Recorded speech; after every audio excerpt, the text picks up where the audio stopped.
And we are live. Welcome back to Raised by Giants Illuminated Insights series, a show where we're going to give you the facts and the research behind some of the most highly regarded belief systems that are floating around the community today, with theories about extraterrestrial visitations, galactic command fleets landing and saving humanity from impending doom, predictions that never come true, and a lot of new age mumbo jumbo, supposed advanced technology like time travel, channeling, extraterrestrials, telepathy, psychic communications, and cloning. And what we're going to get into today on this episode of UFO Doomsday Cults series, part 3, is the Heaven's Gate UFO cult. Welcome everyone in the chat. Good to see you. Good to see you. What the Flock, Paul, Dr. Hugh. Good to see you. Kim, Eva. Good to see you guys. Before we get into this Heaven's Gate cult, and trust me, it is a huge rabbit hole. It's taken me a lot of time to put everything together, but before we get into that, and also with the dropping of my documentary with Jay Widener, JFKX, it's been a wild week. So before we get into that, shout out to Jennifer for the kind and generous $10 PayPal donation, and Gigi for the 2 coffees she bought me on Buy Me a Coffee. Thank you guys so much for your kind and generous donations. And a big shout out to longtime listener and supporter of the show, Bandy Boo, for a $10 super thanks on my video yesterday. Well, no, that one was on the filmmaking, the one that got me into filmmaking, which is a very interesting video too, if you guys haven't checked that out as well. But she left a $10 super thanks on that video. And thanks so much, Bandy Boo. Appreciate your kindness and generous donation to help support the show. And also a shout out to Hound Dog for the $20 super sticker he sent during my show last night. I appreciate you a lot, brother. And remember, super chats and super stickers are available and are much appreciated, and I will read those out during my live shows. If I miss a super chat or a super sticker during the show, just remind me, because I kind of get in the groove and I get excited doing these UFO call series. The PayPal links and Buy Me a Coffee links are also in the description as well, and are a great way to help support the show. So also, what's going on, Sam? Good to see you, brother. And if you haven't checked out my documentary yet, JFKX, Solving the Crime of the Century, please do that as well. It's on Amazon Prime, and it's the most affordable documentary out there at $1.99 to rent. And there's really no reason that you guys haven't watched it yet. Don't sleep on this movie, guys. It's what everyone is going to be talking about. I promise. It's an amazing film. Not just amazing because I made it and edited it and directed it, but it's a healing film because it gives you guys the answers surrounding what really happened on November 22nd, 1963. So please watch that film and leave a 5-star and a nice review, and send it out to your friends and family as well. The link will be in the description of this video. JFKX, a full-length documentary, directed and edited by me and produced and written by Jay Widener. So if you guys haven't listened to part 1 and 2 of this Doomsday UFO Call series, I highly recommend it. We covered in part 2 the Raelian cult and Rael here, where the idea comes from extraterrestrials that created humanity. The gods of the Bible are really Elohim, extraterrestrials, and that Rael here is the last of the prophets of the Elohim, the last of 39, and he is the 40th and final prophet. And that in 2035, the Elohim extraterrestrials are going to land on Earth and share with us their advanced technology, and that him and his followers need to create an embassy for these Elohim to landing pad. And if not, they aren't going to come and share their cloning sex robots that humanity can enjoy. And man, this dude Rael here in episode 2, he loves those sex robots, right? This is the landing pad. But if you want to know more about the Raelian cult, check out episode 2.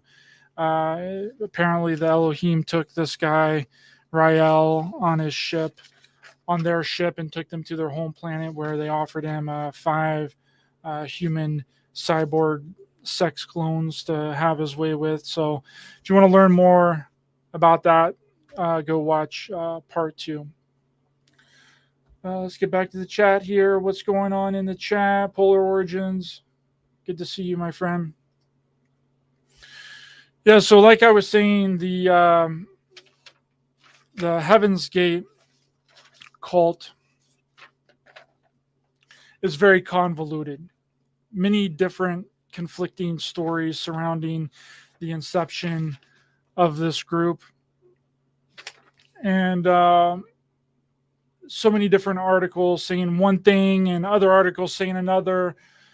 But you're lucky you got me to make sense of it all. So for those who are unaware, Heaven's Gate was a American religious cult whose members committed suicide in 1997, which was the largest mass suicide in U.S. history, which we aren't going to focus too much on that. I'm more concerned about their belief systems, their thoughts and their ideas and their theories.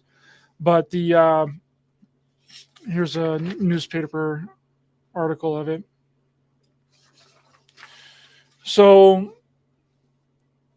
where this started was it was founded in 1974, which is very interesting because 1974 was the exact year that the Raelian cult started as well. See, all these cults, they pop up around the same time. But the cult was founded by Bonnie Nettles and Marshall Applewhite, believing that they were the two from the book of Revelation. Man, if you want to start a cult, you just talk about the book of Revelation. That's really all you got to do. Can we get rid of that book, please? It's caused so much harm. Like, why did they have to include that book in the Bible? Whenever the church was deciding, the Roman Empire was deciding which books to put in the Bible, could they have not left out the book of Revelation? Like, holy crap, this has just caused way too many problems, right?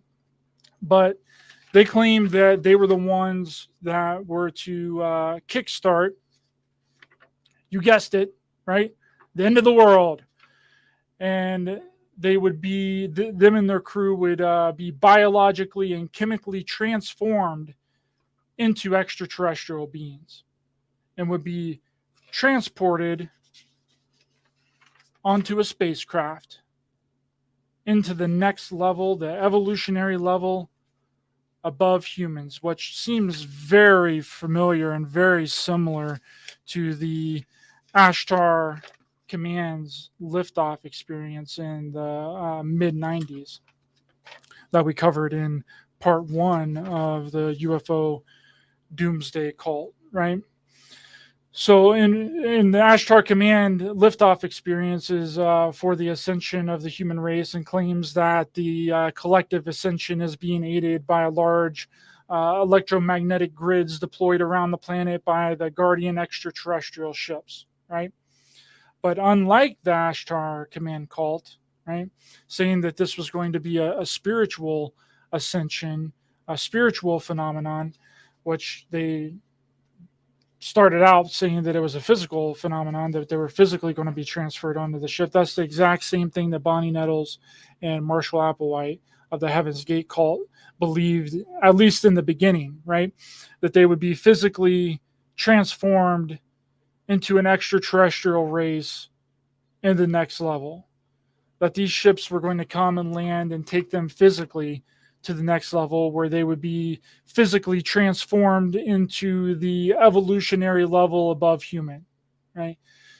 Bonnie and Marshall, they also went by different names. They went by T and Doe, and we'll get into that name change here in a few. Now, Nettles, right here, Bonnie Nettles,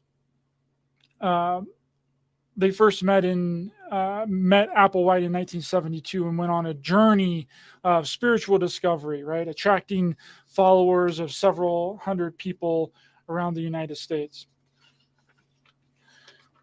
And this really started in Oregon, right? Bonnie and Marshall were handing out these UFO spaceship flyers saying that a UFO was going to land and take them to another planet. And the people that were going to be taken on this ship were referred to as Voyagers, right? Which is very interesting because Ashiana Dean's book called Voyagers in 1999. That's weird. I wonder where she got that from, huh? So on this flyer, I don't have the flyer printed out. I might have it up over here. Let me see if I can get it to you guys so you guys can see the flyer here. Well, this is one of them. This was the one from San Diego, but they were traveling all across the United States in that area. So San Francisco, LA, Oregon. But this is one of the flyers that they were handing out, right? Claiming that a spaceship was going to come and land, and that they were the two from the Book of Revelations, right? So in this meeting in Oregon, right, many people that went to this meeting later said that it was like they were sitting in the room with Jesus Christ, right? That the energy was just radiating off these two, T and Doe, right here, Bonnie and Marshall. And they claimed to be 1,000-year-old extraterrestrial aliens from heaven here to save Earth. And their followers accepted this. The central belief of this group was that, like I mentioned in the beginning, that their followers could transform themselves into immortal extraterrestrial beings. And they would ascend to heaven, referred to as the next level or the evolutionary level above human, right? So how Bonnie and Applewhite got their names, which they go by T and Doe, they got their names from the sound of music because they loved musicals. And Bo was originally a musician, which is another very common theme across a majority of these cults, which I think is pretty odd. But this guy, Applewhite, right here, known as Bo, was apparently an opera singer, and he was attempting a big career after his wife left him in 1970 due to his homosexual tendencies and his homosexual urges. Right? You got to be a singer if you want to be a cult leader. Right? Charles Manson, singer. Jim Jones, singer. David Koresh, musician, singer. Rael from this Raelian cult that's still alive. He is a singer and a musician, right? Got to be a musician, right? And now Applewhite. He was a singer and a musician as well. So while Applewhite was apparently in rehearsal for a play called Susanna, in which he would take on the role of a person named Olin Rich, which was a traveling preacher, which apparently this guy, Applewhite, always wanted to be a preacher or a traveling preacher. And in this play, he seduces a lady called Susanna, right? Wow, which is completely unbelievable. Is that art imitating reality or reality imitating art? I don't know. Who knows? Let you decide. Now, allegedly, not confirmed, right? But allegedly, because people also say that Marshall Applewhite was also a music professor, a music teacher, right? This is where things get super convoluted. The stories are all over the place here. But people also say that he had a psychotic break in the middle of this rehearsal for Susanna, and he was hospitalized. And Bonnie Nettles, right here, which she was a nurse at this hospital that Applewhite went to. Now, later on in the retelling of this story, Applewhite said to his followers that he was visiting a friend in the hospital, and that's where he met Bonnie, which is now known as T. Well, which was known as T.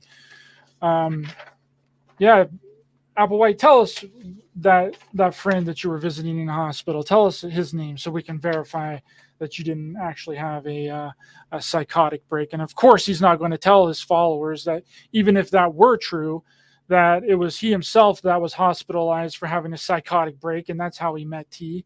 He'd lose followers for sure.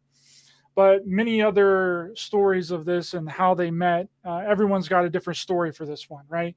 That it was a heart attack that Bo had, and that's how he met T, right? Because she was a nurse, right?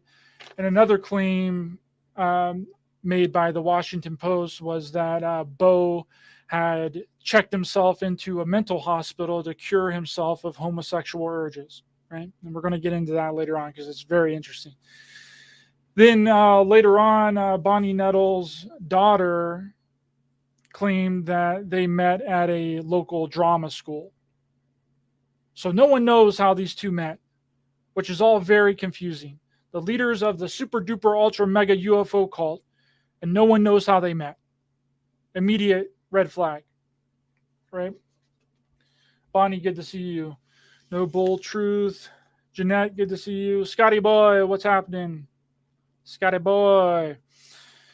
Now, Bonnie Nettles was supposedly an expert astrologer, and Applewhite later recalled that he felt that he had known Bonnie for a long time and concluded that they had met in a past life, right?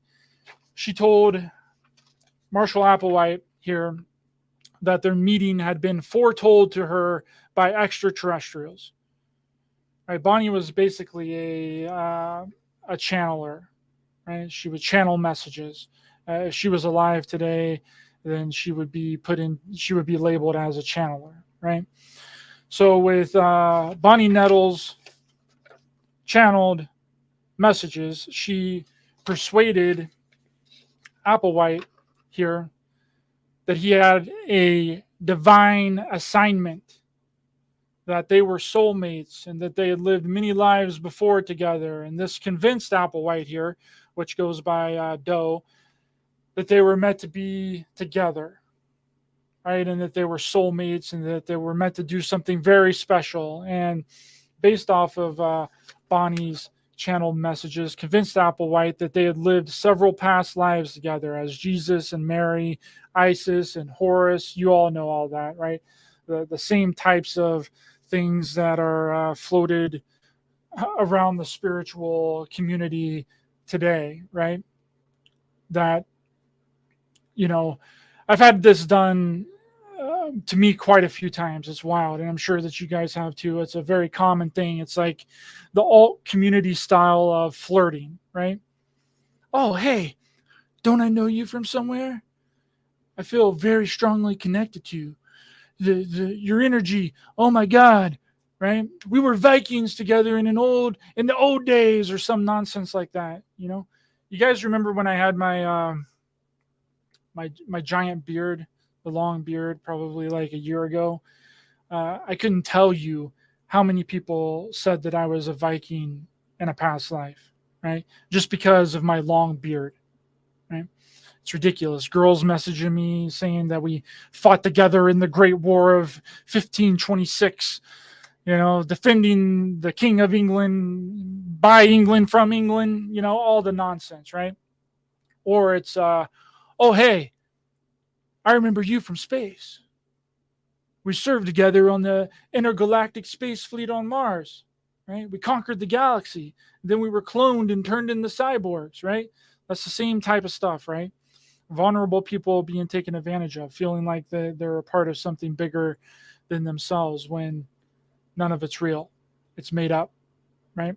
So Applewhite here moves in with Bonnie Nettles, and their whole journey begins in 1970.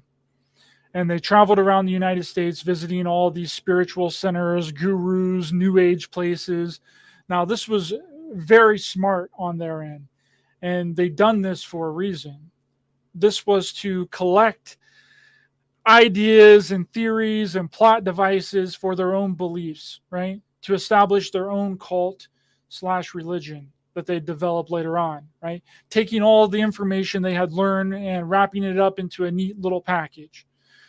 So that's when they landed in Oregon, and some say LA. Who knows? It could have been San Diego, LA. There's a lot of flyers. I just showed you guys one of the flyers. You can find the one from San Diego and LA. The one in Oregon is very difficult to find. But wherever this was on the West Coast in the early 70s, they thought that they needed to wrap into their cult and do something new, which was what they came up with, is that they were the two prophesied in the book of Revelation, the two witnesses, and that they were going to be they're basically going to be martyrs, right? Got to bring the Christianity and the book of Revelation into it, right? If you want to start a cult, right? 3 main points you have to hit if you want to be a major cult leader. For anyone that's interested, anyone that's listening, you got to be a musician.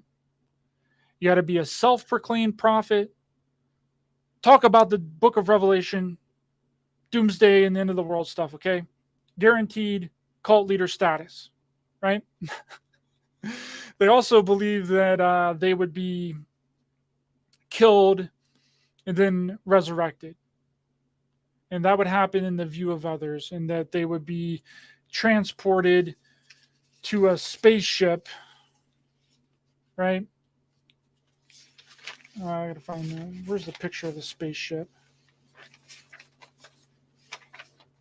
I don't know where the spaceship picture is. Oh, right here it is. They'd be transported to a spaceship in this event, which they referred to as the demonstration, right? Was to prove their claims and everything that they've been saying, right? Which was received very poorly, right?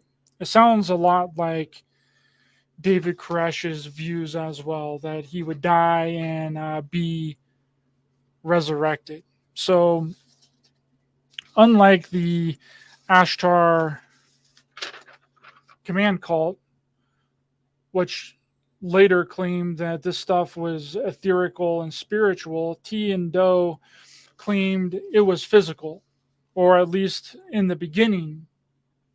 But we'll see as the things progress, it all changes. But in the beginning, they claimed that they were going to facilitate the end of the world and that they would ascend into the clouds. But the clouds weren't just clouds, right? The clouds were UFOs and waiting to suck them up into their ship, right? And that space was heaven.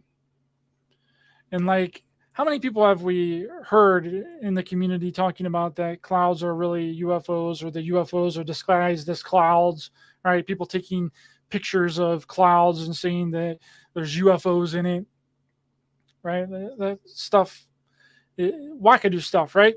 So the two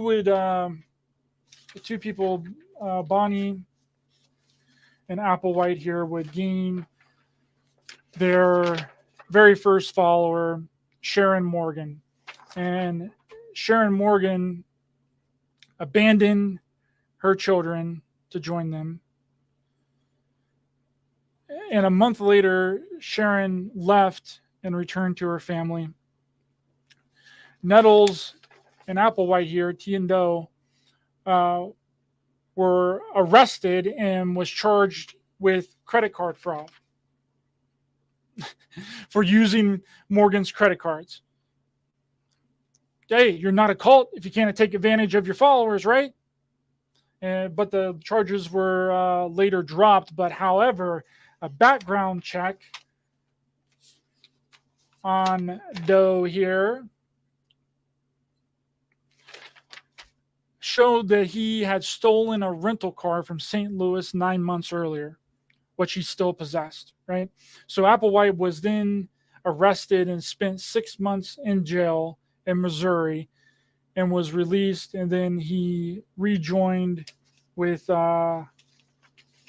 Bonnie Nettles here. So they had to rebrand, right? It's rebranding time. We got to rebrand this whole thing. So eventually, Applewhite and Nettles claimed that they had been contacted by extraterrestrials, and they sought like-minded followers. They published advertisements for meetings where they recruited disciples, whom they call the crew, right? At these events, they claimed to be beings from another planet, the next level. They stated that those who agreed to take part in the group, that they would be brought to a higher evolutionary level. So in April of 1975, during the meeting, this meeting that they were doing, they shared the revelation that they had been told that they were the two witnesses from the Bible, the story, the book of Revelation at the end of time, right? Now, when this cult started, it wasn't just called Heaven's Gate. It was called HIM, short for Human Individual Metamorphosis. So later in September of 1975, Applewhite and Nettles arranged for the group to go underground. No more recruiting. And they led nearly 100 members across the country, sleeping in tents and sleeping in sleeping bags and using campgrounds, evading the detection by authorities. Applewhite was very paranoid from the authorities. And to help the crew, their followers, achieve a higher evolutionary level above human, which they claimed to have already reached, right? So they had hundreds of followers. They were told to pack up their things and head to Boulder, Colorado, more specifically Boulder Canyon. Some weird stuff going on in with Boulder, right? A lot of Stephen King's books revolve around Boulder. It's really strange stuff. Hound Dog, what's up, brother? Good to see you, Hound Dog. Nina the Mystic, how's it going? So for the people that's just jumping in, we're talking about the Heaven's Gate cult here, and we're giving a little background, and we're getting into that. So thanks for joining.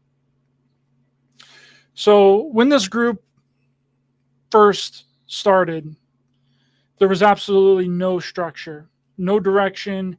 No one knew what was going on, because I don't think T and Doe here even knew what was going on, right? They had no idea what was going on either. No real advice was given to their followers, just promises of being raptured up into a UFO. They really didn't have a plan. At one point, T and Doe gave their followers tuning forks and told them to strike it above their head and tune into the frequency, which, tuning forks are quite nice, right? But it's not going to send you into a different reality or the evolutionary level above human, okay? Or even summon a UFO, right? Come on now, T and Doe, you can do better. So they had hundreds of people following them around the country with absolutely no direction of what they were supposed to be doing. They didn't have a plan at all. They had mixed and matched a bunch of different New Age beliefs from visiting these New Age centers, visiting gurus of the time, and incorporated it all into their own, just like you do when you're trying to establish a following, right? Steal everybody else's ideas and create your own. It's a classic move, right? But when your first idea is a complete and total fraud, it's bound not to go well, right? And I think the idea is, whenever you're stealing someone else's information, is to do it better or become better than the people that you're ripping off. And hopefully it evolves into something more in their case, and it did, right? So T and Doe had all of these followers with no instructions of what they're supposed to be doing. The followers would be instructed to wake up in the middle of the night and look up at the stars and watch for UFOs for about an hour and go back to sleep. Dang, T and Doe. Shoot. I could have done this on my own, guys. In fact, I already do this. Why do I need to be a part of this cult? All you're doing is telling me to wake up in the middle of the night and watch the sky and hit a tuning fork over my head and go back to sleep. What's going on here, Tiendo? Where's the spiritual instructions? When is the UFO coming? How do we ascend to the next level? How do we get to the next level? Right? Help us out here, Tiendo. So Tiendo was, they were literally telling their cult followers to leave their children behind, that God is more important. He said that, and I quote, "What is more important, your children and your family, or the kingdom of God?" What is happening right now? Right? At least David Koresh welcomed the children into his group as well. Dang it, Tiendo. Savage, though. But Tiendo, they kept their followers on the hook by acting like at any point these UFOs could show up. Could be tomorrow, or the next day, next week, next month. Who knows? No one knows. But stay in the cult, because it's going to happen anytime now. I'm telling you, okay? Noble Truth, thanks so much for the kind and generous $2 super chat. Get some strawberry drink, brother. Yes, drinking the Kool-Aid today. Hound Dog, thank you so much for your kind and generous $2 super chat there. Thanks so much, brother. Appreciate you. Yeah, so yeah, we're drinking the Kool-Aid today, folks. Holy crap. This gets deep. So the media basically gets a hold of this story and tears this whole thing to shreds, right? And this really panics Tiendo, and it really sends shockwaves through the group, right? So what do? Yes. They have to do the old switcheroo, classic switcheroo. They whip out the okie-doke, Old Faithful. And they said, instead of a physical death and resurrection for everyone to see, it was a metaphorical death and resurrection. That it was a media death and resurrection. That the media crucified them. It wasn't a physical death and resurrection. We were joking about that in the beginning. This was an allegorical death and resurrection. Okay, and the attendance dramatically dropped at this point, significantly dropped from this media blitz. The media was comparing them to Charles Manson, saying that they were responsible for kidnapping, and they even got blamed for cattle mutilations. There's actually an article from Oregon here that I'll show you guys really quick. Didn't have time to print it out, but it's a news article. 20 missing people in Oregon after talking of a higher life. So a lot of these people, their family members, they would just get calls from, they would just get letters or postcards from this cult saying that they were never going to see them again, and that they were off to do this, and they were like going away. And the cult, the Heaven's Gate cult, basically told all of their followers that they were to have no communication with their family members. They weren't able to call them or any of that. So really all that their family members knew was that they were never going to see their kid again, right? Or their child, their daughter or their son, right? Which is very alarming. The police investigated this case heavily. So to the remaining members after this huge media blitz that were attending this meeting, T came out and said, congratulations, right, to the few people left. And she said, you made the first cut, right? Bonnie Nettles here is hitting them with the old switcheroo again. See, this is the cognitive dissonance that Leon Fetzinger, which infiltrated the Seekers UFO cult in 1954 to examine their beliefs and their mental state whenever one of their predictions didn't happen. And he's the one that coined the term cognitive dissonance. That's where cognitive dissonance comes from, right? When something unexpected happens, you create excuses for the reason that thing didn't happen, or justify the reason that it didn't happen. We see this all the time with people nowadays within, and also that I've shown you within the history of these cults, right?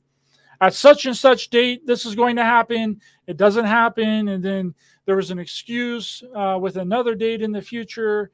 And in the case of Heaven's Gate, it was a test for their followers. All the media scrutiny was a test to see who would stay, when they had absolutely no idea that the media was going to hit them like that. But they had two infiltrators into the cult, which were journalists that were reporting on it. So after the media blitz, they hit him with the switcheroo again, right? Said that it was the media, it wasn't physical, and then they created rules and guidelines.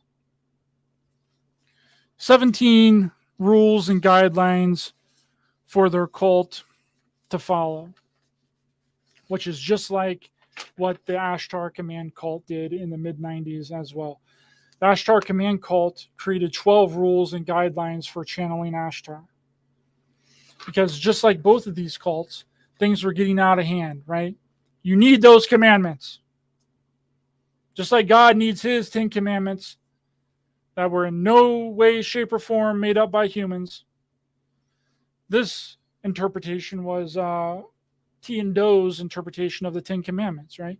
But it wasn't 10 commandments. It wasn't 12 commandments like the Ashtar Command cult. It was 17 commandments, right? And I have these 17 commandments, right? And we're going to actually read them, that the surviving members of the Heaven's Gate emailed me, because it was pretty much impossible to find these 17 steps or 17 commandments anywhere online. By the way, the surviving members of this Heaven's Gate cult are very nice people. They sent me a lot of information on they sent me an array of videos to watch through that aren't available on YouTube or any of that, and I watched all those, and they're very kind and generous to me, and they in my email exchange with them, that is. But I couldn't print out this because they literally just sent it to me, so I'm just going to put it on the screen here really quick. But it's pretty enlightening and seems very need to make it a little bigger here. So the 17 steps that T and Doe gave to their followers after media blitz, that they had to reshape and restructure their entire cult and their entire belief system. Which the first step is, can you follow instructions? Some of these sound actually pretty good, right? They sound pretty good. Some of them are would seem very extreme to someone that was not a part of this Heaven's Gate cult. So number one, can you follow instructions without adding your own interpretation? Hey, I think that's pretty good, right? 2, can you deliver instructions as you receive them, or did they change according, I can't read this, to your, shoot, I need to make this bigger. How do I make this bigger? I think it's programming. Hold on. I can barely see it. Okay, anyway. I think it's programming. No, computer. according to your computer. I think it's computer. I don't know, but that doesn't really make too much sense. But number 3, do you participate in inconsiderate conversation, polluting the ears of others while you and your partner work things out? 4, are you physically clumsy? Oh man, we got to know if you're physically clumsy, right? If you're physically clumsy, you can't be a part of the cult, right? Breaking things because you handle them too harshly or carelessly, right?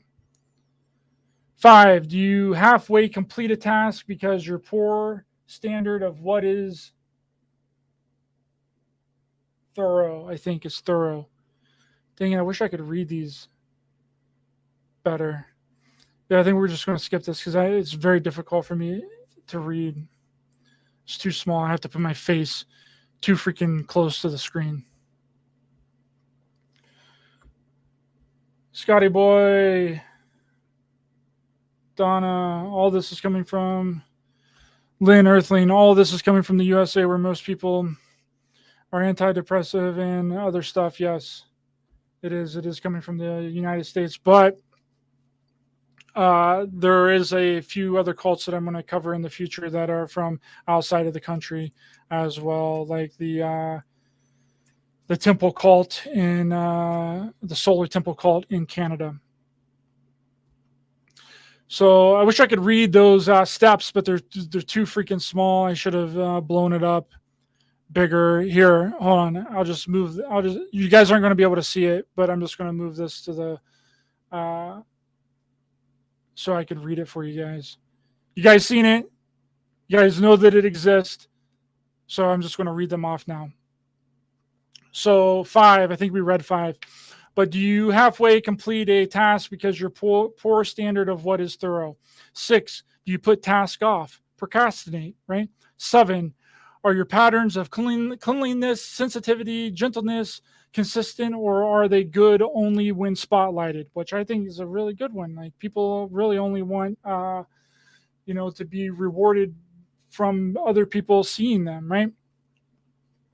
Number 8, do you use more of something than is adequate? For example, excessively high cooking flame, more toothpaste than necessary, etc.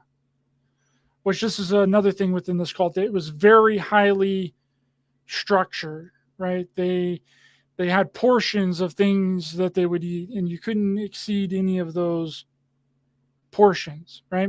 9, do you go from one extreme to another, as from overreacting to understanding, etc. Hey, a lot of people get really triggered, right? That's really what step 9 or the step 9 is about, is, being triggered. 10, are you sensitive when approaching another individual about something you want to discuss? Do you permit that individual the choice to continue what he is doing, or do you force him to drop it in order to give attention to you? Do you stop and check, or do you assume what is on the mind is more important than what is on theirs? That's crazy good, right? Know the difference between your relationship with your teachers and your fellow classmates in this regard. 11, do you needlessly ask a question when the answer is obvious, or a moment of silent observation will quickly reveal the answer? Holy shit. That's a really good one. A lot of people ask dumb questions, right, when it's laid out all right in front of them, right? It's a good step, right? Do you needlessly ask a question when the answer is obvious, or do you take a moment to reflect on what you just heard, and then the answer will reveal itself, right? Number 12, are you pushy, aggressive, interfering, or demanding in any way? That is a real big problem with humanity. 13, has familiarity caused you to become relaxed with your partners or others, that your actions or words don't hold enough restraint? Hey, good one. 14, are you gentle, simple, cautious, and thoughtfully restrained in your steps of all other physical actions or words? Hey, pretty good. 15, have you outgrown defensiveness and its flip side? I would have to give more context on that step. But 16, can you understand and review in your mind all the ways in which members of the next level are sensitive. If you can, you have no excuse for not working on improving these areas at all times. 17, when your teachers have asked someone to do a task and it relates to you, do you treat that task as it's delivered with as much respect as if it came directly from your teachers? Hey, some of these steps aren't bad. Okay, they're pretty good. So also within this, they created a check partner slash snitch system, I call it, that you can't go anywhere without your assigned partner to make sure you were following all these rules, right? And it really seems like to me, regardless of if some of these steps are good or they're not, it really seems like they want to make people like robots, right? They want everyone to be the same, and which we're going to get into here in a few minutes as well. They started turning their members and their followers into androgynous beings, and Doe literally said that the only way that you can get into the next level is if you're an androgynous being, and that's how you know if someone is communicating with you from the next level and it's not these Pleiadian beings or some of these other extraterrestrial beings, is if they're androgynous, right? If they don't have a sex, that they're both male and female. And that's what he started doing. He started dressing all of his followers in a very androgynous form, which we're going to get into. And this, from based off of these steps, it's kind of shaping up to be like this dystopian reality, sort of like the Handmaid's Tale on Hulu. I'm sure you guys have seen the Handmaid's Tale or are aware of what it is. And I don't know if I mentioned this earlier. I might not have mentioned it. I don't know. But the Heaven's Gate cult is a sexless cult. They forbid sex and sexual interactions within their cult, which is completely unlike the Raelian cult that we covered last time in this Raelian movement, right? Rael here created a secret group of women to have sex with endlessly, right? But Bo and T, they forbid sexual interaction. And many of the cult members went as far as to get castrated to get over their sexual urges, which we're going to get into in a little bit. So Bo and T convinced their followers that they weren't human beings, that they were extraterrestrials, that they're from the next level, the evolutionary level above human, or heaven, as they call it. And they called this human body vehicles or containers. How many people have we heard in the community talk about the avatar that is just a vehicle to live out the spiritual experience? Well, I mean, Doe right here was talking about this back in the 70s. Okay. But little did they know, just like every one of the cults that we've covered so far, that the group was going to take a huge blow in the early 80s. Because in 1984, Bonnie Nettles, right here, was diagnosed with brain cancer. And she died in 1985 in Texas. Which this really challenged the group's views on ascension, right? Where they originally believed that they would ascend to heaven physically while alive aboard a UFO. They changed this. Doe changed his theory and his beliefs and what all the cult members believed after Bonnie passed away in 1985, right? And he started saying that the body was merely a container or a vehicle for the soul, and that their consciousness would now be transferred to this to next level bodies, right, upon death. So he's revising the whole thing, right? So when Bonnie, known as T, died of cancer in 1985, they had to pull the old switcheroo once again, because T here, she had been professing that she was chosen by the next level to be a messenger on Earth.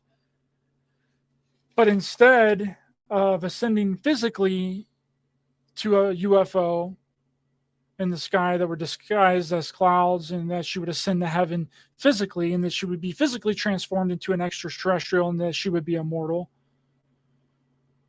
her body died, right? She died on Earth. And I'm pretty sure that Bo made the excuse that T had to take an early exit, right, to make sure that the UFO ship was ready to pick them up or something.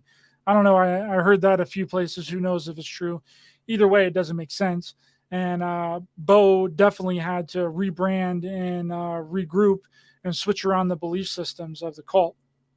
I mean, how confusing would this be if you were a part of this cult and you believed that you would be physically transported into an extraterrestrial spacecraft to a utopia, and this lady, Bonnie Nettles, known as T, was saying that she's a prophet and that she's a real life extraterrestrial from another planet, and that she's the reincarnation of Mother Mary, and then she dies.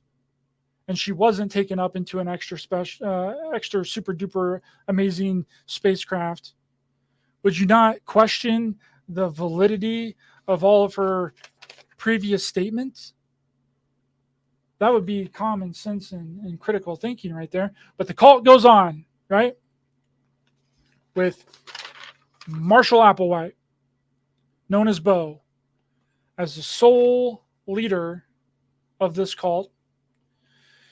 And he is now teaching that to be eligible for membership to the next level, to physically ascend into the next level, into the new evolutionary form above human, humans would have to shed every attachment to the planet. This meant all the members had to give up their human-like characteristics, such as family, friends, gender, sexuality, individuality, jobs, money, and possessions. How's it going in the chat? Yes, what the flock, Paul. How's it going, brother?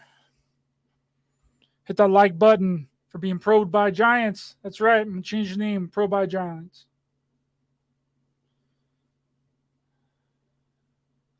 What's going on, Polar Origins? Good to see you. Well, she wasn't wearing Nikes, duh. Yeah, that's something we're going to get into toward the end. They were all wearing gray jumpsuits and Nikes when they committed their mass exit. Yeah, that's exactly right. And they also had 575 in their pockets, every single one of them, which we're going to get into. But yeah, that's a good explanation of why she didn't ascend to the evolutionary level above human. Polar Origins. She didn't have on those Nike shoes that they apparently had no significance to them at all. They just got a really good deal on Nike shoes, and they bought a lot of them. Yeah, so anybody that's just joining, we were talking about the Heaven's Gate cult and their belief systems and the history of the cult, because it's important to figure out where a lot of these belief systems and things came from, right? Because a lot of this stuff has been regurgitated right directly back into the community and is exactly what people are talking about, which is a huge mind blower that I'm getting ready to show you guys that is going to probably melt your minds. Okay, it's something that has been talked about within the community over and over and over and over again. And it turns out that Marshall Applewhite here was talking about it back in the 80s and into the 90s. So that is coming up.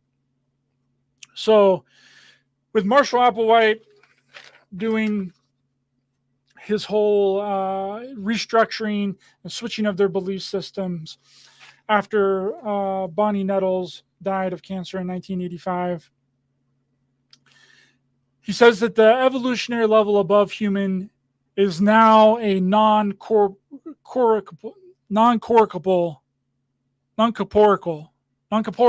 there it is, a non-corporeal place, just like the Ashtar Command cult switched up their belief systems in the 90s as well. They went from a physical ascension that these Ashtar Command cult UFOs were going to land and take them up into the UFO ships, and that everyone was going to be saved, that there was going to be this huge natural disaster. This is exactly what the Heaven's Gate cult did as well. They switched up their belief systems and made it non-corporeal, right? And this non-corporeal place is in another world in our universe, where the residents in this non-corporeal place live in pure bliss and nourish themselves by absorbing pure sunlight. Wow, how many times have we heard people talking that these extraterrestrials don't eat, they absorb sunlight, that they're breatharians, right? So Bo here started saying that at the next level, beings do not engage in sexual intercourse, eating, or dying. All of the things that make us mammalian here, right? These extraterrestrials don't do. These people in the next level, the next evolutionary scale above human, right? And just like all the other previous cults that we have covered, Heaven's Gate believed that what the Bible calls God is actually a highly developed extraterrestrial. Just like the Theorist Society cult, just like the Ashtar Command cult. So by 1997, they changed the terminology of all of their belief systems, right? They gave the members new names, ending with Odie. So it would be the first two syllables of your name followed by Odie. So if your name is Joey, your new name would be Joe Odie. I'd be Ryody. Sam, you would be Sam Odie. Paul in the chat would be Paul Odie, right? Or Paul Odie. And they started to wear uniforms that had a unisex look, right? Very androgynous. The women cut their hair short. They would wear long sleeves, button-up shirts, no makeup, no beards on the men. They wanted everyone to look the same, right? Have a hive mentality of androgyny, right? And what's really interesting, which makes this whole thing much more real, is there's so much video of Bo and T, because in the 90s they started filming their classroom sessions. See, Bo started calling his teachings classes, right? And I actually have a clip here, but before I do that, I just want to say that this is fair use, and under Section 107 of the Copyright Act of 1976, allowance is made for fair use for purposes such as criticism, comment, news reporting, teaching, scholarship, education, and research. And that's exactly what we're going to be doing here. We're going to be commenting on Bo's teachings here and his explanation on the use of why he decided to rename all of the followers of his UFO cult Heaven's Gate. The tape last evening, and I said, this is tall Odie, this is low Odie, so forth. What is the Odie? Well, it means an awful lot to us and to them. It's, even though it's in a sense, it's like a child name. You call someone whose name is Robert, you call him Bobby. Or Jim, and you call him Jimmy. And the E on there is like the same way. It's a young member of the kingdom of God. Odie or Adi, but we call it Odie. So basically, he's saying that the followers are, it's a very demeaning name. Basically, Odie is demeaning to the followers of this cult. It means that they're like little people of the kingdom of heaven. And like, let's say that Press Odie, for example, Press Odie, the first part of the name Press is kind of symbolism to Press Odie, is that she's pressing forward. She's pressing toward the kingdom of God. She's pressing to get out of the human kingdom. And then we tack on to that. And interesting is that for the most part, the first syllable of their name is without vowels for the most part, which was common as the members of the next level related to this civilization in the past, if you know your history books. And then we add the second syllable of Odie just as a young'un, a child of the next level. So that explains the name. Thank you, Odie. Yes, so that is his explanation of why Odie was why they changed the name, which was a conformist type of thing, because they wanted everyone to be the same. They wanted everyone to have the same type of name, the same type of haircut. They wanted them all to be very androgynous, right?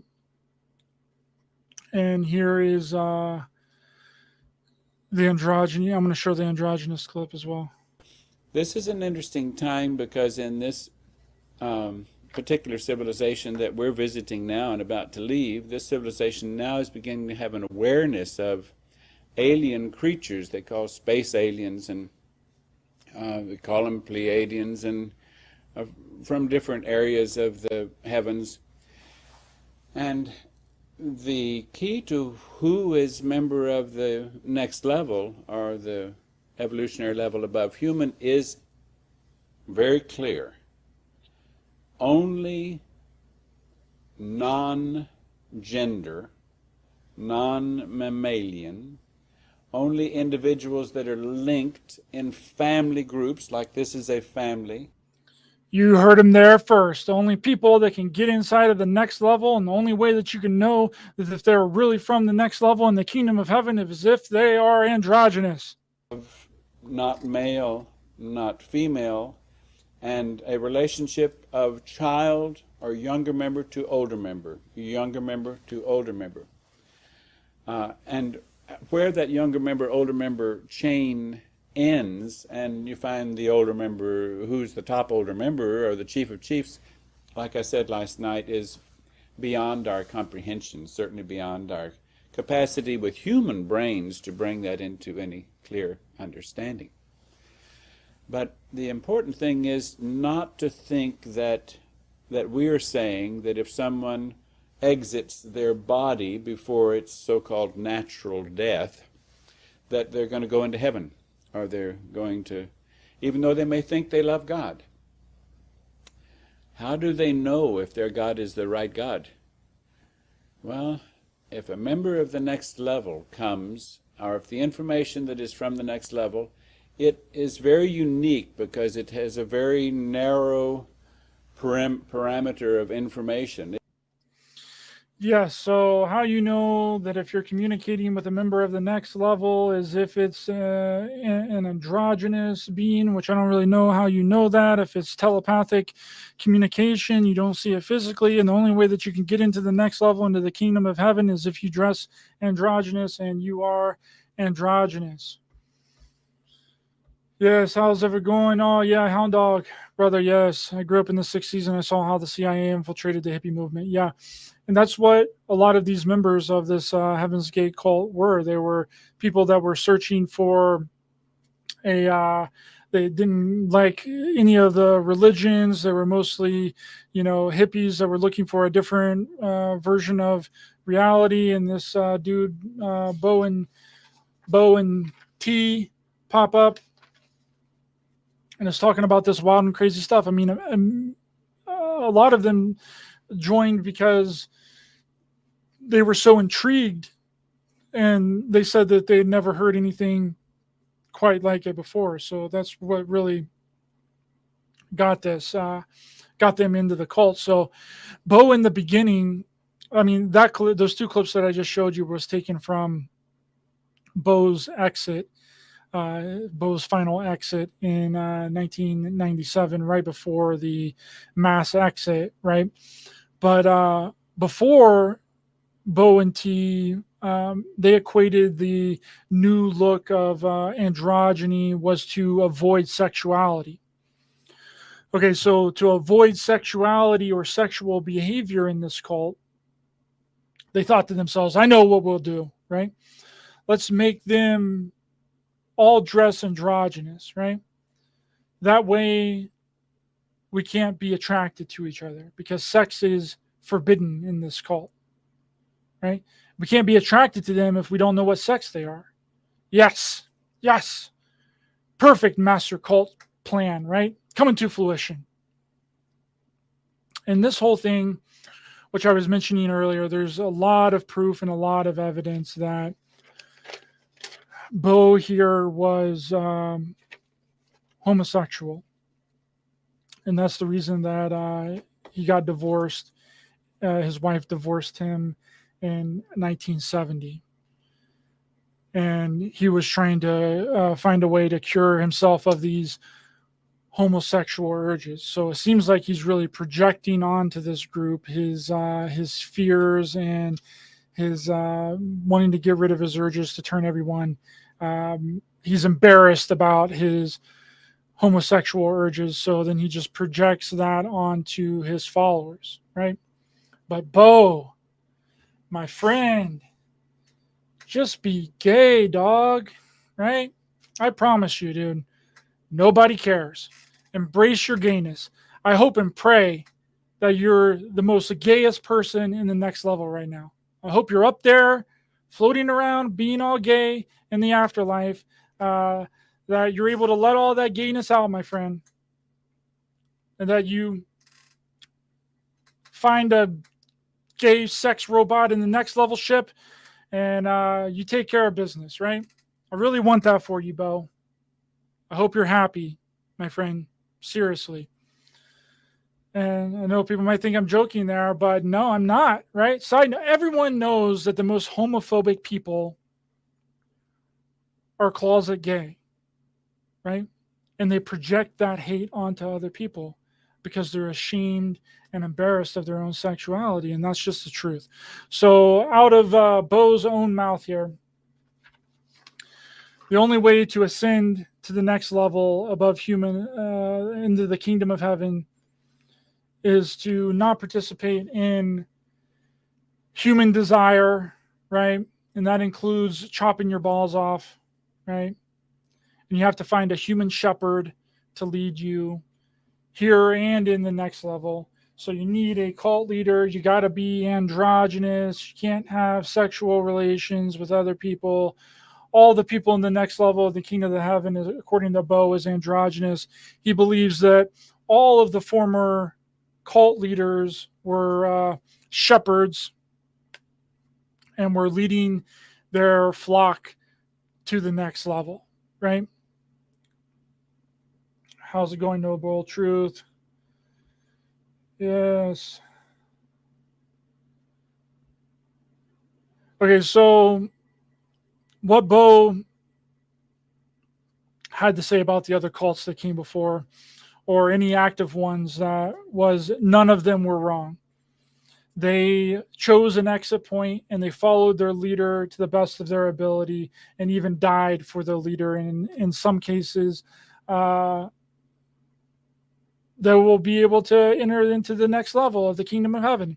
So apparently, along with being androgynous, giving up all desire in this human world, in this physical 3D world, you also apparently have to be a martyr of the cause, right? You have to die for the cause to enter into the kingdom of heaven as well. Okay, Bo. All right. Get right on that. Which is very interesting because I'm telling you guys, if you study these cults, you'll hear everything that's been thrown around this community for years now. It's unbelievable, right? Which this is a big one right here. Bo also talks about how what you believe is what you're going to get. that your perception of reality actually overrules the truth of reality. Understand that. In other words, to get into a discarnate condition doesn't mean I'm going to go anywhere, or it doesn't mean that individuals in this human civilization to get in discarnate either at the end of a lifetime or whether it's premature or not, doesn't mean they go anywhere. They go only according to what they know. In other words, if I believe in some city in space that is where I'm going to go, and I feel that I have visited that and that is my reality, then that reality will be mine when I am discarnate. Our information that we have while incarnate is exactly the same information we have when we are discarnate. Therefore, when we step out of the vehicle, we got to know where our tour guide is for what's next. We have to know that we have connected with a guide that, I hate that word because of what it's become, with a shepherd. We know we can connect with a shepherd that we trust and that we have decided. That's completely right, Scotty boy. If it wasn't meant to think for myself, then why give me the ability to think for myself? That's exactly right. If that shepherd will have me, I want to continue to be a sheep as long as that shepherd will have me, and I will do everything I can to please that shepherd. So back to how can you know if my God is a God of the kingdom of God?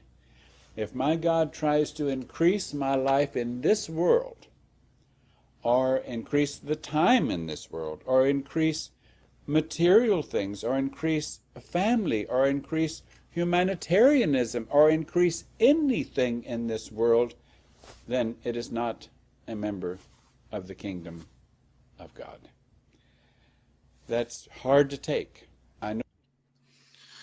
So yes, how you know that the members of the next level, you know when they're androgynous, and that if they don't help you at all in this world.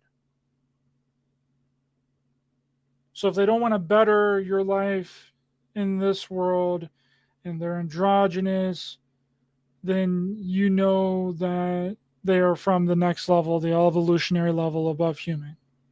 Right? It's wild. So based off of what you believe in, right, is what you get, specifically pertaining to life after death. So if you believe in heaven, that's what you're going to get. If you believe in hell, that's what you're going to get. And if you believe in extraterrestrials and the utopia of super duper ultra mega planet UFO ships, when you die, that's what you're going to get. And how many times have we heard that being regurgitated in the community? One of the first people I heard say this was Jordan Maxwell, right? What you believe in the afterlife is what it is. And this guy was teaching this to his followers back in the 70s, 80s, and 90s. One specific quote that I really like by this group that was written in the book by the Heaven's Gate members, where that everyone kind of put little quotes into, that everyone that was a part of the group put quotes into. And one really stood out to me, which was, everyone interprets truth according to their own level of understanding. Shit, that's really good stuff. This group is probably my favorite group I've covered so far. Very fascinating in their theology and their belief systems, right? And they have a lot of good stuff, I have to say, in all honesty, besides the extraterrestrial end of the world nonsense, right? And of course, chopping your balls off and being androgynous and them killing themselves. Shit, well, I guess a lot of their stuff is a bunch of mumbo jumbo, but a few things are pretty solid. I have to give them that, okay? Not much more, but I'll give them that. They were way ahead of their time in their theology and their belief systems, right? Now, this is where we start getting deep and exposing a lot of the terminology and the theories that are being used today. So, just like the Ashtar command cult that claimed that there was this breakaway group of Ashtar command that was infiltrated into the Ashtar channelers, that was corrupting them and making their messages invalid. The members of the Heaven's Gate cult believed that evil space aliens, get this, these evil space aliens were called Luciferians. And they falsely represented themselves to earthlings as gods and conspired to keep humans from developing. Holy crap. How many times have we heard this?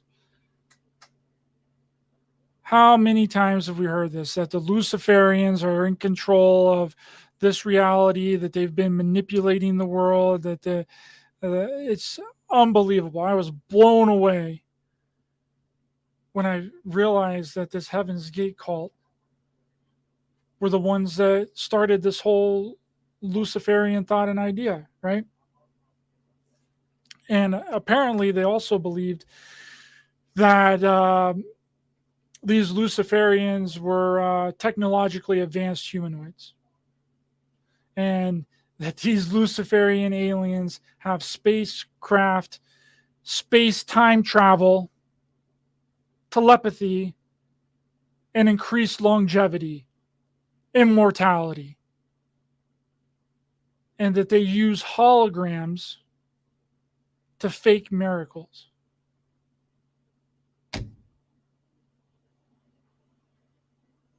What? And they stopped trying to achieve the kingdom of God thousands of years ago. Mind blowing. Mind blowing. How many times have we heard that the evil reptilians have stunned their evolutionary path, and that they've chosen to be at a certain vibration or in a certain dimension, and they don't want to exceed that level because then they'll have to answer for the things. It's the exact same thing. It's the exact same thing. And Heaven's Gate believed that all of the existing religions on Earth had been corrupted by these malevolent space aliens. It's unbelievable. I don't even know what to say. I don't even really have any comment on that because it really just explains itself. Right? So there's many examples of the groups, the Heaven's Gate cult, adding to or slightly changing their beliefs, as we've covered, such as the modifying the way the one can enter the next level, changing the way they describe themselves, placing more importance on this evil extraterrestrial group or the Luciferians or Satan, and adding a bunch of several other New Age concepts, right? And another thing, you guys are going to love this, right? Another thing that came out of this group was the concept and the belief of extraterrestrial walk-ins, right? When the group began, Applewhite here taught their followers, well, later on, after T had passed away in 1985, he started saying that he was an extraterrestrial walk-in, right? Which, however, after the notion of walk-ins became popular within the New Age community, it was a spiritual walk-in that they were referring to. But Doe here claimed that a new theory that it was extraterrestrial walk-ins, right? Because you got to remember, this is a traveling cult. They're traveling all around the country. They're collecting all their ideas and beliefs to wrap it into their new cult, right? And they had to switch it up with the group, with the old switcheroo. And Bo here started claiming he was an extraterrestrial walk-in. And if you don't know what a walk-in is, I'm sure people that are watching are very familiar with the concept of what a walk-in is, but it's an entity or a spirit or a consciousness who occupies a body that's been vacated by its original soul or consciousness or spirit, right? And Heaven's Gate cult came to believe not only in walk-ins, but extraterrestrial walk-ins. A walk-in that is supposedly from another planet. And this new concept of extraterrestrial walk-ins aided Applewhite personally because it gave him the ability to rebrand themselves. Got to go through the rebranding, right? Got to rebrand it when things aren't working out. So they referred to this walk-in as a clean slate. How many times have we heard people talk about clean slate? Clean slate, technology. A lot of people in the MK Ultra programs were a part of those programs. Talk about clean slate technology. People in the secret space programs and the super soldier supposed programs that talk about a clean slate technology, right? But this was perfect for Applewhite because he can now be like, remember all the stuff that I was saying about physical extraterrestrial ascension and that I'm the reincarnation of Jesus Christ and that the UFOs are going to physically come and pick us up and take us to the next level, the evolutionary level above humans? Well, you see, guys, none of that happened because I'm not the same person I was before. See, my vehicle here is a flesh meat suit. It's an avatar. It's a vehicle. And it was taken over by an extraterrestrial back when this group first started in the early 70s. And I didn't even know it.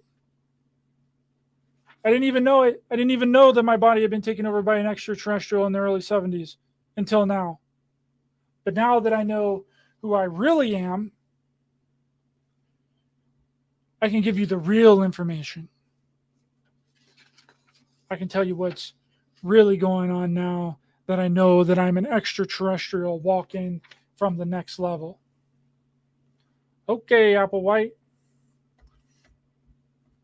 What's happening in the chat? Yes, Lynn, Rudolph Steiner warned already. Yes, I'm actually getting ready to do a show with Christopher Bjorkness again about Rudolph Steiner. So that'll be an interesting one. Scotty boy, I am not the same as I was 2 days ago. Yes. Me either, my friend. I'm different. Not the same. I have an extraterrestrial walk-in. Right? So over time, Applewhite also revised his identity within the group and encouraged the belief that he was a walk-in and that he was that this shell, that this vehicle was inhabiting a body that was the same that had been done to Jesus 2,000 years ago. So this belief of Bo stated that Jesus and the spirit of Jesus were separable. This meant that Jesus was simply only the name of the body of an ordinary man that had held no sacred properties, that he was taken over by a non-corporeal secret entity to deliver the next level information. Right? So now Bo here is not the direct incarnation of Jesus. he's the walk-in of Jesus's consciousness, Jesus's extraterrestrial consciousness, right? So Applewhite also taught his followers that the aliens planted the seeds of current humanity millions of years ago and have come to reap the harvest of their work in the form of spiritually evolved individuals who will join the ranks of the extraterrestrial flying saucer crews, aka star seeds. So that's where this thought and this idea of star seeds comes from as well. And only a select few members of humanity will be chosen to advance into this new human evolutionary state. And he claimed that Jesus came here to do this back 2,000 years ago, but nobody was ready to ascend to the next evolutionary level of human, and Jesus went without everybody. But now, the consciousness of Jesus is now inhabiting Marshall Applewhite, and now he has people, his followers, that are able to take the ascension trip with him, and he's not going to be alone. And he also claimed that his followers were also his disciples back in 2,000 years ago in the time of Jesus, and that Bonnie Nettles was his shepherd. So you got to have a shepherd, you got to be a prophet, you got to have an extraterrestrial walk-in, you got to be androgynous. You have to remove all human pleasures. You have to chop off your balls to enter into the kingdom of heaven, into the next level, right? If you don't do that, you will be left to wallow in the spiritually poisoned atmosphere of the corrupt world. Only the members, only the individuals who choose to join Heaven's Gate and follow Applewhite and Nettles' belief system and make the sacrifices required by membership will be allowed to escape human suffering. So, wow, this is a long one. I probably could have separated this into 3 or 4 videos, but we're gonna hammer through this today. So, as the members basically grew in the pre-internet days, the clan of UFO followers into the early 90s, they started identifying themselves as a business, right? You got to shift it into a business. It's a business. We got to get our stuff out there, right? And they called this business Higher Source. And they used their website to recruit followers beginning in the early to mid 90s. Right? Because they went underground after Bonnie died, after T died in 1985. They went underground and they stopped recruiting new members. But in the early 90s, they resurfaced, right? And started recruiting new members. So soon after the 1995 discovery of the comet Hale-Bopp, the Heaven's Gate members became convinced that an alien spacecraft was on its way to Earth, hidden from human detection behind the comet. All right, and rumors began spreading amongst the group in the following years that the upcoming Hale-Bopp comet hosted the secret to the ultimate salvation and would ascend them into the kingdom of heaven, into the next evolutionary level of human. Which I have no idea why they would believe this when all of their predictions in the past 25 years failed.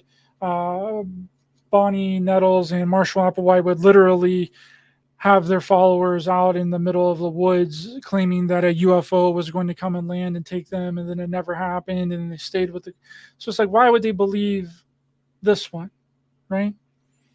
It's unbelievable. So in October of 1996, the group rented a large mansion located near Rancho Santa Fe, California. And in that same month, the group purchased alien abduction insurance that would cover up to 50 members and would pay out $1 million per person, right? And this policy covered abduction, impregnation, or death by aliens. Can't be going on that extraterrestrial craft to the next level without having alien abduction insurance. How would they even know that you were abducted if you left in your physical body? They wouldn't even know. They would just think that you were missing. How could they prove that you were abducted by an alien or that you were impregnated by an alien? Right? It's wild, but they did it. They purchased alien abduction insurance, and the payout was $1 million per person. Right? So in October of 96, well, in June of 96, they also purchased land in New Mexico, and they began creating a compound out of rubber tires and concrete, but they apparently abruptly left that in April of 96. No one really knows what was going on with that. So on March 12th to 20th, 1997, Marshall Applewhite taped himself and all of his followers, and the name of that is called Doe's Final Exit, and you can find this online on YouTube. And it states in that video that a spacecraft was trailing on the comet Hale-Bopp, and that this comet's appearance represented the closure to Heaven's Gate as a part of a 4,000-year orbit of the sun. This comet Hale-Bopp passed near Earth in one of the most impressive astronomical events of the 20th century in late March of 97. And a few people, which I'm not really going to get into because I don't have all of the information on it, but a few people were actually responsible for perpetuating the thought and the idea of Heaven's Gate cult, that there was a UFO that was trailing behind this Hale-Bopp comet. And Whitley Strieber was one of those people. Art Bell was one of those people. So they kind of got a lot of backlash during this time because they had said that someone had remote viewed that there was a real UFO behind the comet Hale-Bopp, and that they were kind of perpetuating the Heaven's Gates notion of this mass exit, which we're getting ready to get into. Right, so they believe that Hale-Bopp, when it reached its closest distance to Earth, Applewhite persuaded 38 of his followers to prepare a ritual so that their souls could board this supposed craft, right? And Applewhite believed that after this ritual, they would take their souls. This UFO behind the comet Hale-Bopp would take their souls to the next level of evolutionary level above human, which he described to be a physical and consciousness and spiritual phenomenon, unlike what he said in the beginning, which he said that there was going to be a physical thing, that the UFOs were physically going to come and pick these people up. So, and pick him up and pick up his followers. So they recorded Bo's final exit. They also recorded farewell messages from the members. And the members took phenobarbital mixed with apple juice or pudding. And after ingesting the applesauce pudding mix, they secured plastic bags around their heads to induce asphyxiation if the phenobarbital did not work. And all of the 39 members were dressed in identical black shirts with sweatpants and brand new black and white Nikes and an armband patch that read Heaven's Gate Away Team. And I have a video of that really quick. Here's of the crew. Okay, we're rolling tape, and the camera is on Jim Odie. Jim Odie, would you want to stand up there, and so that we can take a look at your uniform? Okay, and maybe we can back up a little bit and get a little wider picture of the uniform. Okay, good. Now come back, and if you would, and sit down, and now if you would hold your patch, maybe They're getting ready to show the patch here, the infamous patch. on the patch. That great. See, turn it the other way a little bit. If you know, the opposite way a little bit. There you go. Now we don't have. There we go. See, it says Heaven's Gate Away Team, and that's exactly what that means to us. We've been away, and now we're going back. Okay, go back to Jim Odie, if you would. Yes, so they were donning these patches. They had the same getup, the identical black shirts and sweatpants, brand new white Nikes and embroidered patches, the Heaven's Gate away team, what you just saw in that video.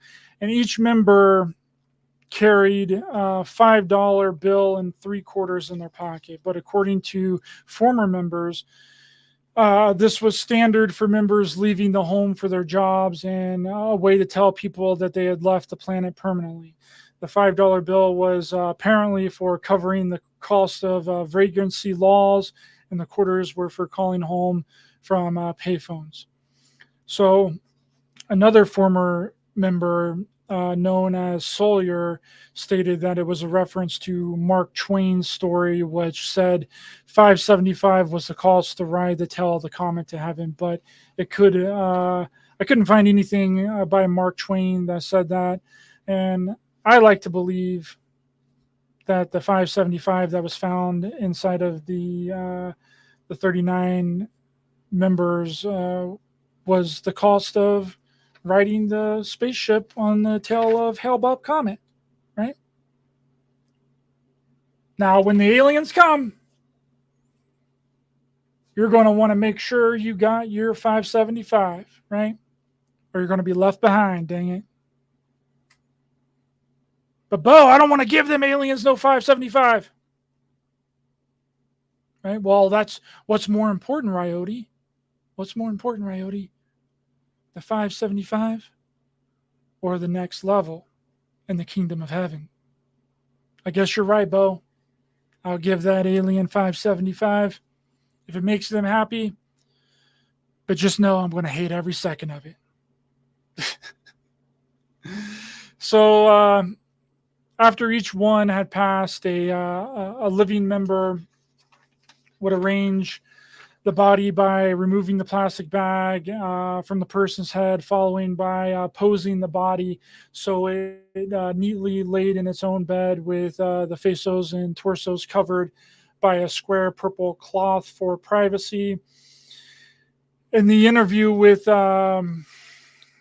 Harry Robinson, the two surviving members said that now run the Heaven's Gate website that is still up and is how I got in contact with them, said that the identical clothing was to represent unity for the mass exit to the next level, while the white Nike shoes were chosen because the group got a great deal on Nike shoes.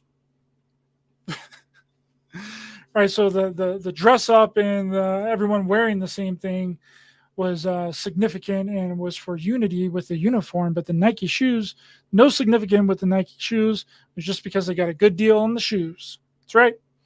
Got to be wearing those prime Nike shoes when you're going to ascend to the next level, the next evolutionary level above human. So the 39 people, 21 women and 18 men between the ages of 26 and 72, are believed to have passed away in 3 groups over 3 successive days, which with the remaining participants cleaning up after each other prior to the group's deaths.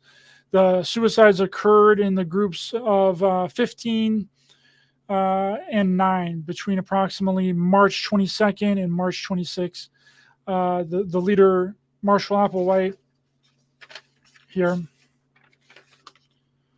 was the third to last member to die. 2 people remained after him and were the only ones found with bags over their heads, not having purple cloths over their bodies. And before the last of the suicides, packages were sent to numerous former members or friends of the Heaven's Gate cult and 1 media outlet. And the BBC, that was the BBC. So the package contained 2 VHS videotapes, one with Doe's final exit and the other with the farewell messages from the members and the cult members. It also contained a letter saying, "We have exited our vehicles just as we entered them."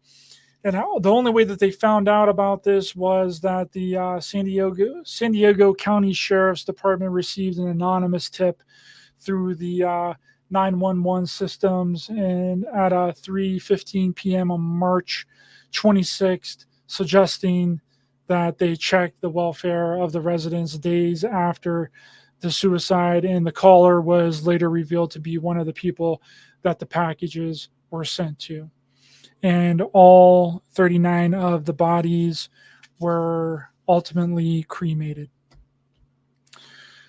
So there you have it. There is all of the information that I have put together. I could have made this a huge series. I could have split this whole thing into different parts and done a 3-part series on this cult because there's so much to it. I unfortunately had to leave out quite a few interesting things, but I think I hit on the very important details of what happened and their belief system and their belief structure. How's everyone doing in the chat? Bonnie, good to see you. I remember when this happened. Yes, obviously. Jim Hunt. Obviously, Sam and I would be the survivors. Yeah. Yeah, they left 2 survivors behind. One to run the website, because you got to have the website still up and in operation.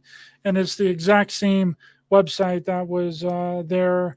It's a very old school website that was there in the early 90s and mid 90s.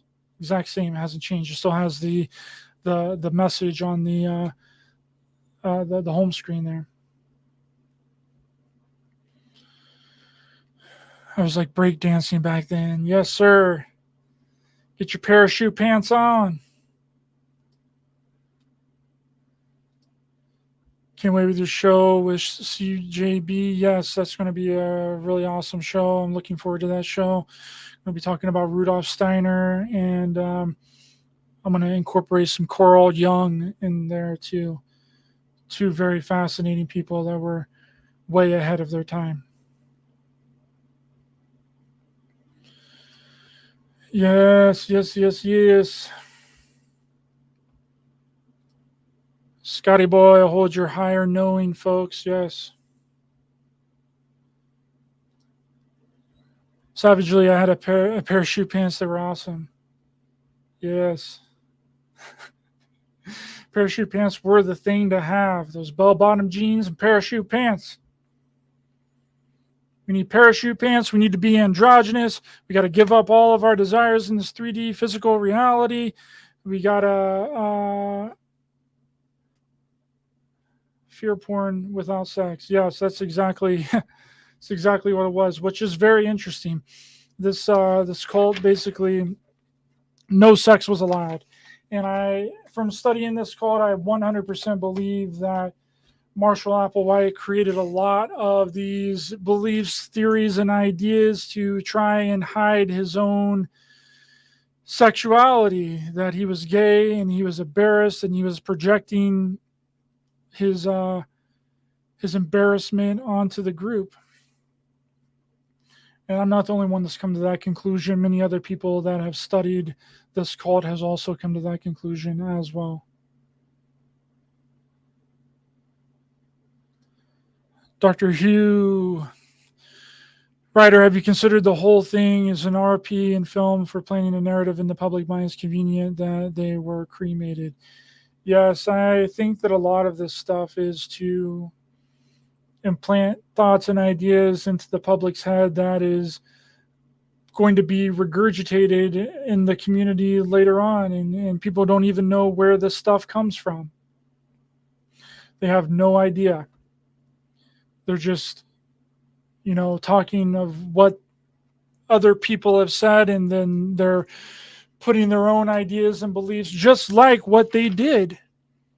Tian Do literally went around the United States and visited all of these spiritual groups of the time in the early 70s, the gurus, the New Age spiritual belief systems, and then they cultivated and created their own belief structure and their own belief systems for their own cult.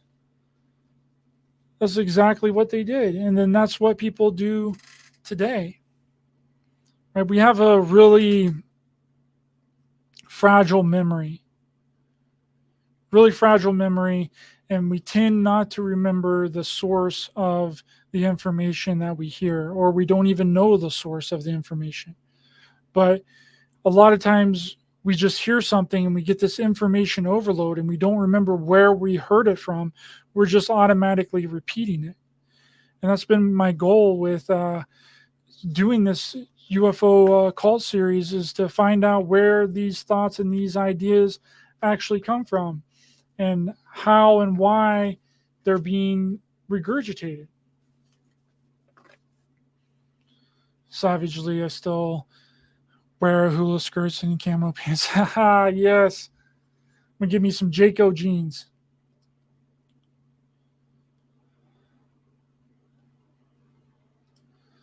Sam, I would join your thong cult. What the flock? Haha, yes. See, there's only a few steps to creating a cult and getting followers, right? That I mentioned earlier in this video. All you gotta do is be a musician, right? You gotta be a singer, you gotta be a songwriter, you gotta play some kind of instrument, right? You gotta be a self-proclaimed prophet. You gotta be more important than everyone else. And then you gotta make a bunch of unprovable, unsubstantiated, zero evidence claims about the end of the world. And you got to talk about the book of Revelation. You always got to wrap in Christianity into your cult mentality and your cult belief systems. The question is, where are they still coming? Well, they're coming from these cults. And people have taken a little bit of their beliefs, and then that belief has been regurgitated to a new generation, a new population, and those people don't know where that original belief comes from. They think it comes from the people that they first heard say it. Like I mentioned earlier, that the first person that I heard talk about the whole your thoughts and your ideas create your reality in the afterlife was Jordan Maxwell. I thought that Jordan Maxwell was the one that came up with that belief, but it wasn't. It was Bo. Bo created the belief that whatever you believe in and whatever your thoughts and ideas are is what you're going to get whenever you die. So that's how it works. It's just a regurgitation. And people not knowing where this stuff comes from, because people don't like to cite other researchers or other people that they get their thoughts, ideas, and their beliefs from.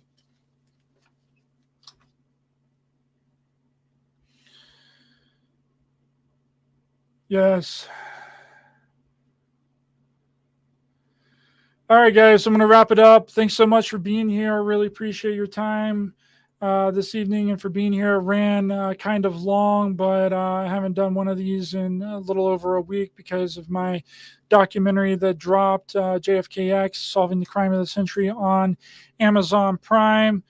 And I'm going to drop that link in the chat here really quickly. If you guys haven't watched that film yet, please do. It's very affordable at $1.99 to rent, and $4.99 to buy, and you're going to want to buy it because you're going to want to watch it several times. I've been super busy with doing shows and promotion for the documentary, but I should be back on Thursday with Christopher Bjerknes. We're going to be talking about Rudolf Steiner, and I'm going to bring some other things into it, and then I'm going to have Paul Knight with the Flock TV on Saturday, and we're going to be talking about the Disciples of Lucifer, which if you guys haven't checked out Paul Knight at What the Flock TV, go subscribe to his channel over there and watch his new video that he just came out with called The Disciples of Lucifer.